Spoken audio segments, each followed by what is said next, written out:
Hello and welcome to Mad About Sports for yet another live, and we are just few minutes away from the opening game of the World Cup, which is going to be played between New Zealand and England in Ahmedabad. So, as you all know, it's a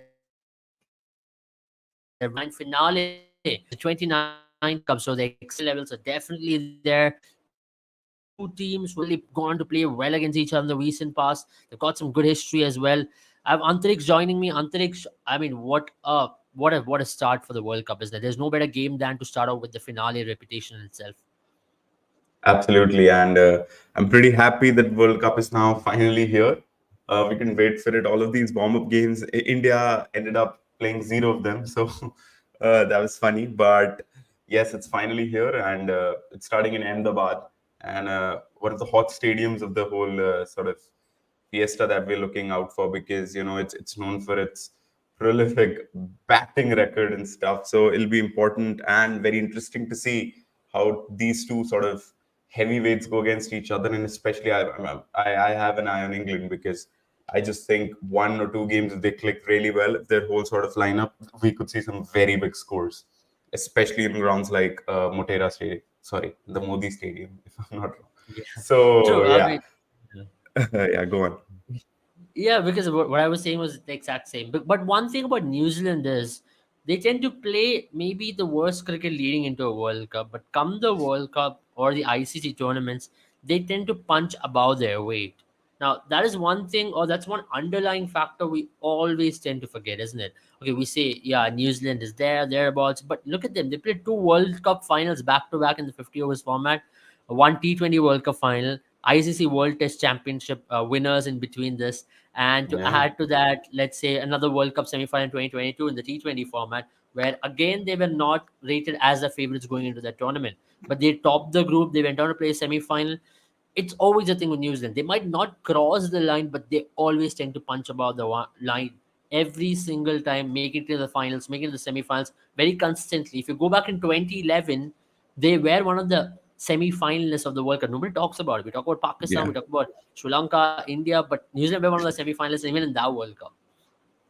Absolutely, and you're absolutely spot on here. But that's where the devil kicks in for them as well. That getting over the line, right? Like they have this tag of not being able to get over the line. Like similarly to that of South Africa. So like we don't usually call them chokers, but they're kind of in the same category. And to be honest, India is falling somewhere there as well. But anyways, we will have Yeah. a lot of time to discuss India some other time. So yeah, it's going to be interesting. Now New Zealand again on the paper, they're always a fantastic team. But as you said, leading into the World Cup, they might not look in the best test of forms. But then in the World Cup, they play pretty well. So I'm pretty excited to see how they fare this time. And with their bowling lineup as well as their batting antics, and some of the players have really taken over the international stage big time. Like I'm sure we're going to talk about Daryl Mitchell, who has been Yeah. probably one of the best batsmen for the past 1 2 years, and he has just come out of nowhere and absolutely just is ruling over international cricket. So that's pretty much to look out for. I mean, yeah, we'll talk about Darren Mitchell to start out with, because if you look at Darren Mitchell this year, if you look at those numbers, they are numbers for any player they dream to have. And he's batting in the middle order, number four, number five. This year, he's totally ruled it. And that's why if you look at New Zealand's squad as well, which we'll have in the screen right now, I mean, they have a very good squad to start off with. I mean, Kane Williamson isn't playing today for the starters, but if you look at the players they've gotten to use, if you look at the warm up game in itself, Rachin Ravindra, a name which is coming out all of a sudden, everybody's talking about him. He might open the batting with Devon Conway. Then you have a Tom Latham, Daryl Mitchell, Mark Chapman, Glenn Phillips. A solid top six to start off with, even without Kane Williamson. And if you add Kane Williamson, there's a lot more solidity there. But even despite not having Kane Williamson, I think that's a good top six to go out there and win matches. And they've got bowling options as well. Darren Mitchell can roll the arm over. Then if you talk about Rachin Ravindra, if he opens the batting, he can roll the arm over for a good 6 7 overs. And then Glenn Phillips as well on a given day can do that. So plenty of all-round options. That's one hallmark thing about New Zealand team over the years. They have all-rounders and they have got quality ones.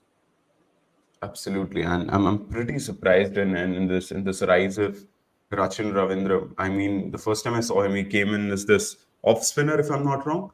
Yeah, Uh, yeah. yeah, Left arm spinner. so Yeah.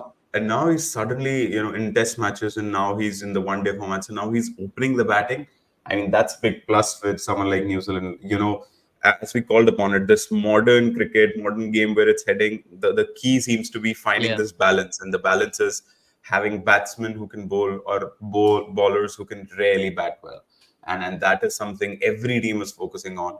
And if he bats, if he opens the innings, it's a big plus considering the fact that Kane Williamson could be out for a couple of games. Obviously, he's just out for this one up until now, but let's see how that rolls on. And yeah, I mean, batting aside, their bowling is just full of match winners.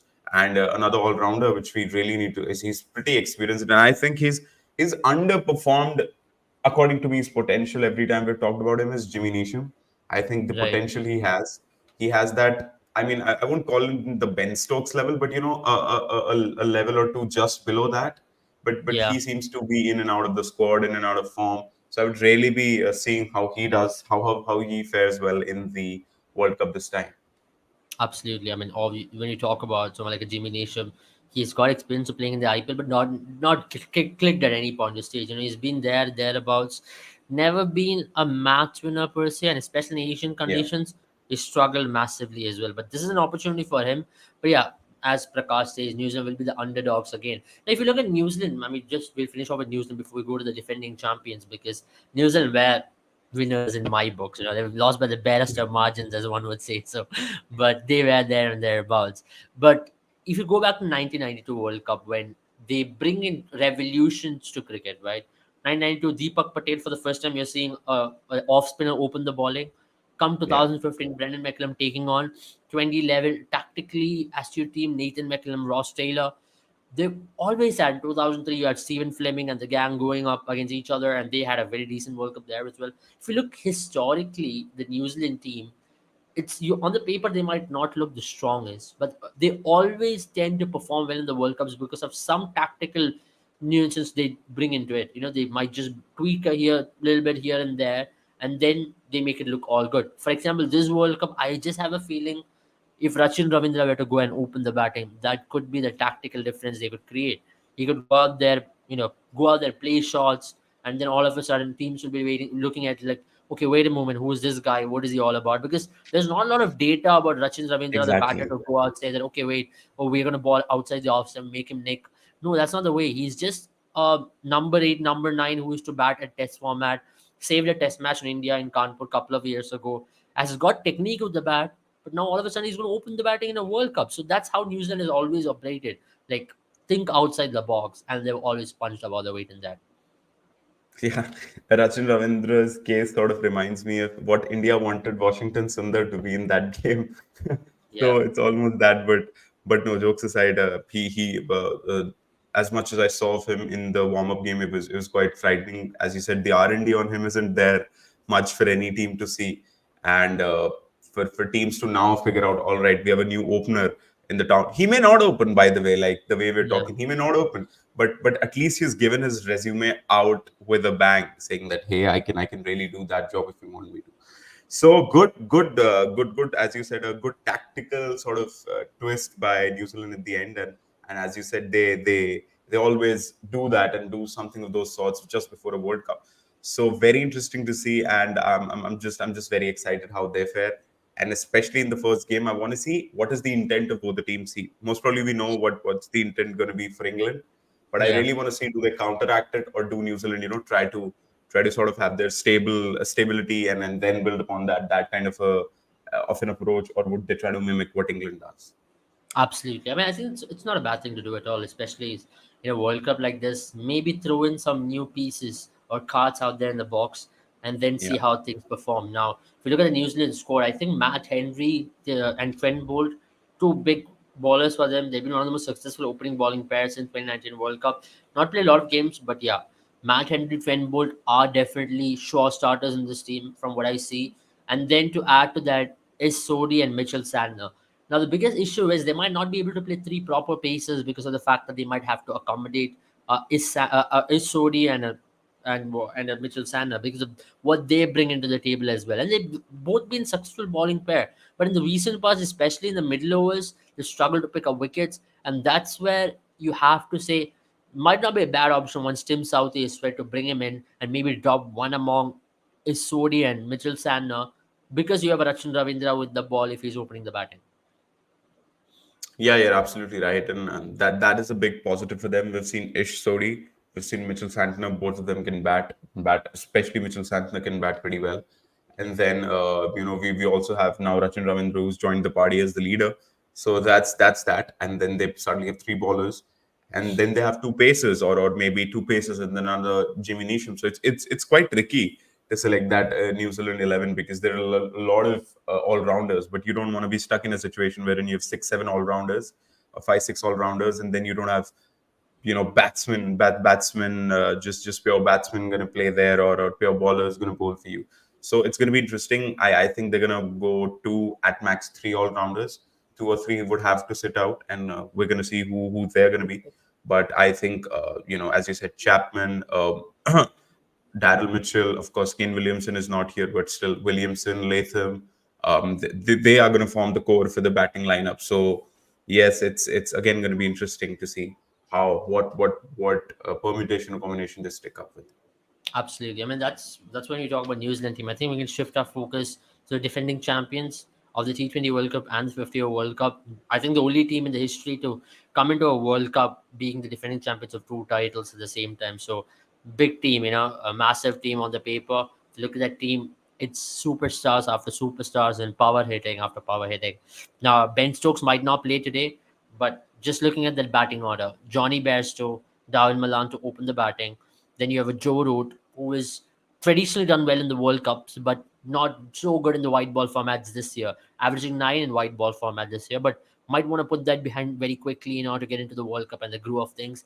And then I think today's game, I think Harry Brook is going to be a definite starter because Ben Stokes isn't fit. Then at number 5, you have the captain Joss Butler himself and Liam Livingston, another powerhouse of a batter there. And Moeen Ali at number 7, who's got an outstanding record, one of the best years, especially when it comes to all-round performance for England. He's picked up wickets with the ball. He scored a lot of runs as well. He can bat anywhere in the top 6. Moeen Ali as well. And then number 8, you have Sam Curran, who is not a muck with the bat at all. He can go out there and score runs.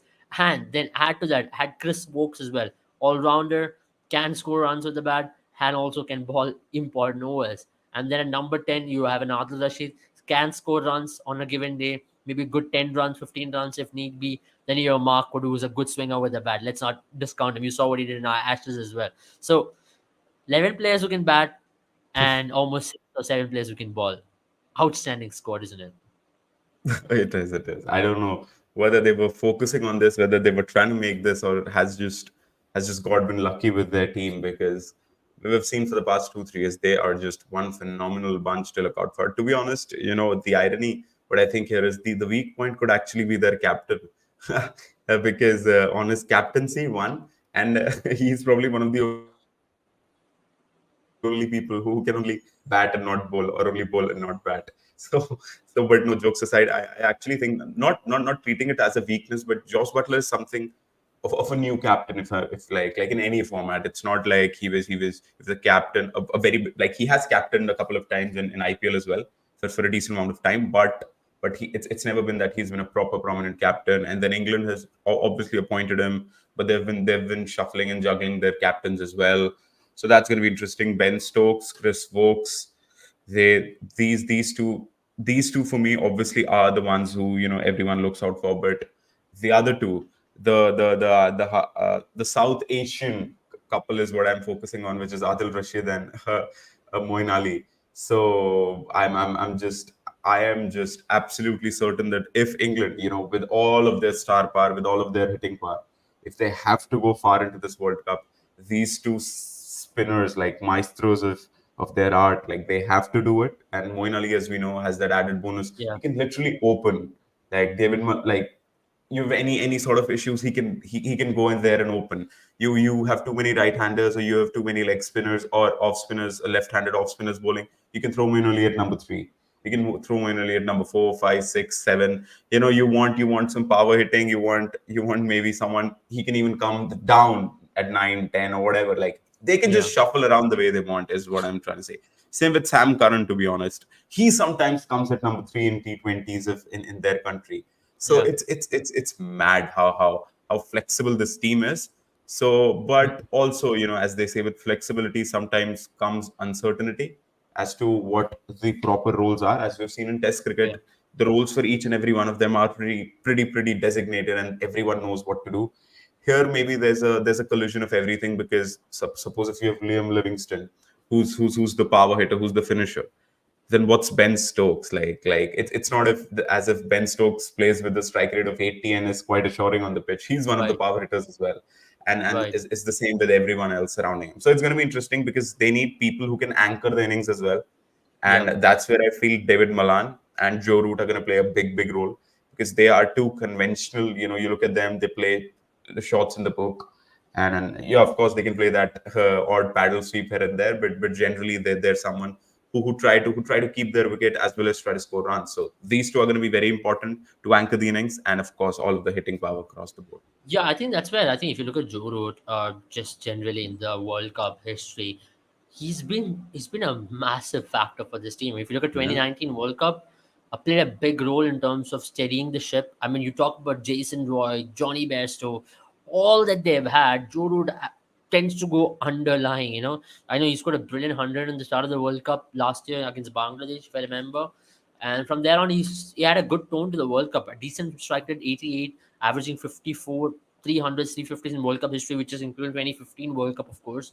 But 2019 World Cup, he was one of the decisive factors if you look at their success. And possibly if he has a good run in this World Cup, he could be their all-time leading run scorer in World Cup history. So, and he could be one of the leading run scorers in this World Cup as well, because he tends to love playing in Asian conditions. He's got a good game against spin. And if we can maybe bat a little more barrier free, I think he's overthinking about the white ball format. If he yeah, can do what he's doing in Test cricket, maybe translate it into white ball format, which he can, which he has done it previously, I think he's going to have a decent World Cup. Going back to 2016 T20 World Cup, when England went on to play that final where Ben Stokes bowled that last over, in that T20 World Cup, if you remember, Joe Root had a phenomenal T20 World Cup, both with the bat and also with the ball. So I think he's going to be an important factor in this team. Joe Root can ball as well. So if you look at that top six, Joe Root can offer with the ball. Ben Stokes, if he's 100% fit, he can offer with the ball. Maybe not now, maybe towards the latter end of the tournament. Then you have yeah. Liam Livingston who can ball. So that's close to 8 to 9 overs with the ball in top six. And if Ben Stokes can also ball, that's 15 overs with the ball in top six. Then you have your Moeen Ali's to Mark Wood, Chris Brooks, all the other all bowling all rounders, the batting all rounders there as well. So I think a very formidable squad on the paper. And from what we saw in that game against Bangladesh in the warm ups as well, looks like they're going to be here for having some fun as well, which is to go berserk and to put the teams under pressure straight up. Absolutely, and this is the beauty of this World Cup, that that there's no this group system, blah blah. ये सब नहीं है. All they're gonna do is every team's gonna play every team once, and we're gonna see a Yeah. taste of every team against everyone. So वो सबसे अच्छी बात है, because and then you'd have four deserving. Probably I would have really loved अगर वो qualifier one वाला format of the World Cup में, because I just really Mm, feel at the end of the day there might be an 8 point difference or 9 point difference between number yeah, four and number correct. one, and they might face each other in the final. So that's a pretty that's a bummer, but still, Something I which can't be happened with complaining. India in 2019, where Yeah, there yeah, was yeah, about six, yeah. 7 points difference. We faced number four, we got out of the World Cup. Exactly. And but hey, I can't complain, because this is one of I can't remember the last World Cup. I've not researched it. That we had this round robin format properly. So Yeah, 2019 and 1992. Those were the only two times. yeah, exactly. So, yeah. So 1992, yeah, 1992 was the one. So yeah, I'm just pretty excited. And 9 games for every team. 9 games, obviously, for India is what I'm focusing on. But yeah, for every team, no matter what. And yeah, let's see how this goes on. But England, as we're speaking, man, I just have a feeling they're gonna wreck carnage in 1 or 2 games. Like it's gonna be one of those games wherein David Malan, se lekar Adil Rashid, like everyone would have a strike rate of 120 plus, and they'll maybe score 50, 60. Someone would score a 150 here and there, and they might cross 400 in the 40th over or something. I just fear that. I'm so sorry, but Netherlands come to my mind. But let's see how that goes. I don't know. They're playing some batting friendly match. I don't know if they have a game in Bangalore for that matter. If England has a game in Oh, Bangalore, I think that's going to be pretty scary for the opposition to start off with, because they're going to be playing in some interesting surface. I think that game against South Africa in Wankhede, I sense a lot of runs there. They are going to be having a yeah. good time there. and they're going to be playing Australia, I When did think. India just become a batting mecca? Like I just remember India being a neutral or a bowler's venue. Like bit by bit, it's just transforming into a batting wonder now. What's one pitch which you would say dominantly favors the bowlers? Can you name one Nothing. pitch? Maybe Lucknow, if it turns. Yeah, yeah, That's all I can exactly. So, remember. There's yeah, nothing which man. can really favor a bowler or a batter here. It's just batting friendly. I mean, it's just batting friendly. I mean, there is no Yeah, yeah, excessive nothing here. It's just purely good batting friendly wickets, good decks where you can come and I don't think England are playing in Bangalore, but they're playing in Dharamshala. I think they're playing in Wankhede. I think that's going to be very interesting venue for the English team because Who oh, do they're they playing face in in They're Bangkok? playing in Chinnaswamy. They're playing in Sri Lanka in Chinnaswamy. Oh wait, Oh, that's gonna be a good one. That's gonna be a good one. yeah, yeah, They're gonna have a good fun there. And South Africa and Wankhede. I remember the T20 World Cup in 2016. South Africa scored 229. England chased it down. So yeah, that's yeah. what happened in Wankhede in 2016. Joe Root, Jason Roy, everybody went berserk there. So it was a good Wankhede wicket, plenty of runs there.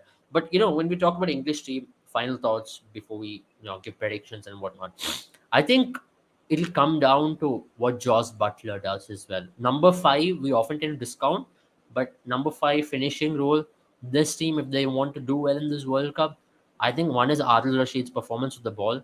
Secondly, it's going to be Josh Butler's finishing touches. I think if those two can click together, then I think not a lot of teams can stop them. They might just have one of those Australia World Cups where they just dominate and go on to win the World Cup. That's quite a possibility with this team. Oh, absolutely, you're right. And I mean, they just need to strike the right balance. And if they do, if they've all the see, they have all the pieces up in their locker now. If they can put it in the right order, in the right format, at the right time, it could actually be one of those World Cups wherein they just from game one to the final, they just keep dominating and then they just bulldoze their way through. That's the potential this team has. Hopefully they don't. Hopefully they don't, but hopefully we also do have a good bunch of games from this English side because they're a pretty exciting side. So yeah, it's going to be pretty interesting to see who in fact beats them sometimes. It's going to be interesting how they beat them if they get beaten, obviously. So I'm, Yeah. I'm really looking forward to that. Even if you look at the 2019 World Cup, they did lose to Sri Lanka in that World Cup. Now, let's say that Sri Lanka team was not the best, or that in Yeah. that World Cup they went on to lose against Australia in that first round. So they were shaky here and there in that World Cup as well. But come the right moments, come the semi-final against Australia, or in the final, I won't say. I just can't separate the two teams. I'm sorry, but it's just so hard to say that England went on Yeah. to win the World Cup. Okay, it's a boundary counting, whatever, but at least you still they were the best team leading into that World Cup in that 4 year span. Now once again they are one of the best teams on the paper in terms of the performance they've had. Now the question is, can they defend the title? The biggest question. There have been only two teams in the history of defending the title: West Indies 75-79, Australia 99, Australia. 2003, 2007.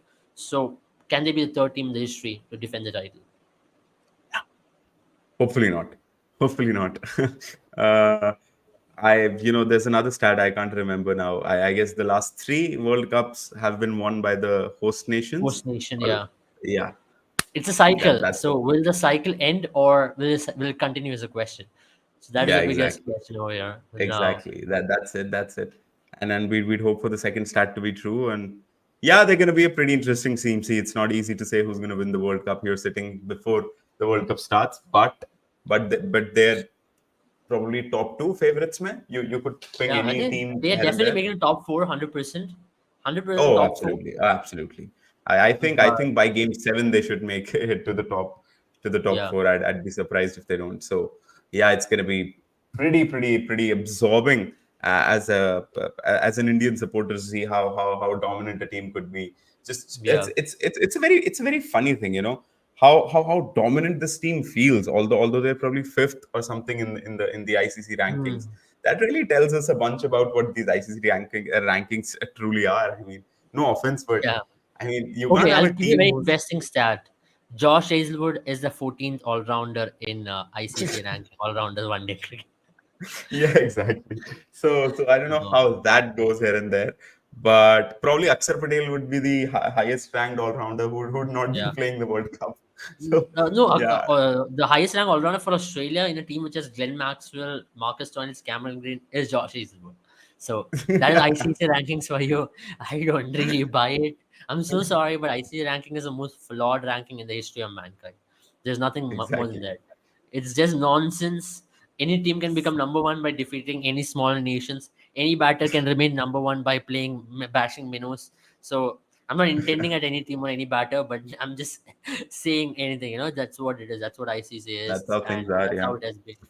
But if you look at English team, and I think today's game, I have a funny feeling that New Zealand might just win it. What is Yeah, your pick? same. I do have a funny feeling. It's not something I'd bet my house on, but ऐसा लग रहा है ना कि यार England, and suddenly we'll see, oh, they're just beaten in the first game. Yeah. So yeah, that could be the thing. But you know what? I'd still go with England. Like if I had to still bet, I had that funny feeling as you said. But if I had to predict, while I predict, I'd still say that England are going to I, take this one. It's not like England are favorites in this game. They're favorites mm, in general. yeah. But we've seen Yeah. with cricket, especially, unlike football, there are not many favorites when it comes to the international stage. Like when teams go head Yeah. to head, anyone can beat anyone. Like more often than not, they keep beating each other Yeah. with almost a Yeah. proficiency of 50 for 50 or 60-40. Mhm. Yeah, interesting. So I have a feeling as well. Maybe tonight it could be New Zealand. It all depends on toss. I hope the dew factor does not play a big role in the World Cup, because then bowling first team gets a big Yeah, advantage come the teasing time. It's going to be flatter decks. Already you're going to see flat decks. So with smaller boundaries and with dewy conditions, I think even 350 can be chased on quite comfortably in India. So you oh, know how it is absolutely. going to be in India. So there's no two ways about it. But I have if I have to put my money on a team for tonight's game, I might just put maybe 51% just on New Zealand. I just have a feeling, they often tend to start the World Cups well, and maybe today could be the reason. And they have added motivation from the 2019 World Cup to maybe punch above their weight, maybe get one here and say, okay, we are the better team to start off with. And with Trent Bolt, if he wreaks havoc, and if New Zealand bats well, it all comes down to New Zealand's batting. If New Zealand can bat well, if they can score 320, 330 batting first, then if Trent Bolt can have that extremely well opening spell, then I think they will be positioned well to win the match. But with England, that's another thing. Even if you pick up the 4 wickets for 110, they can still chase down a 330 because of the powerhouse, the power they've got. Come that batting order, they will back themselves chase 330, even if they're 4 down for 100, four Yeah. down for 90 for that matter as well. That is England team. Reminds you of Australia of the past. So they're a very strong team, and I think favorites going into the World Cup, England and India, 100%, and New Zealand. As we had a comment saying they are the dark horses, but I don't call them dark horses anymore, because they are one of the favorites going into any ICC tournament right Yeah, now because of what they absolutely. do in ICC tournaments.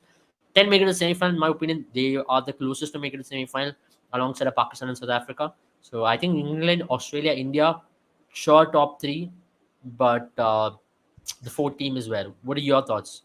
Finally, before we end the live. Oh man, it's gonna be. I'm rather focused because it's so difficult to see. I'm rather focused on the six teams that won't make it.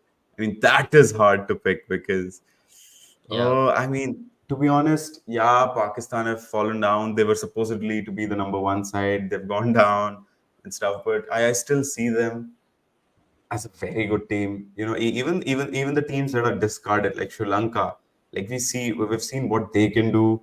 So yeah, see, to be honest, Afghanistan, Netherlands, maybe with the best of intentions, don't make it. Obviously, that far.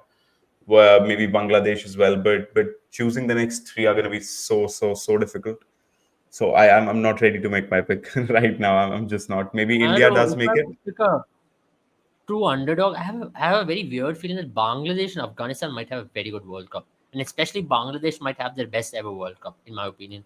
I just don't know. I just have this feeling about it. If Bangladesh can click, and if their spinners come into party, because they've got so many all rounders in their team as well, they look like a very good team on the paper for these conditions. And I have a feeling this could be their best ever World Cup. I know they've not made the That's the thing. semifinal. No, they've reached the quarterfinals before, if I'm not wrong, right? Yeah, yeah, So they did, they did. there are no quarterfinals. So statistically, yeah, they could come fifth for the first time in a World Cup, but fifth doesn't matter because this time we only have semi-finals.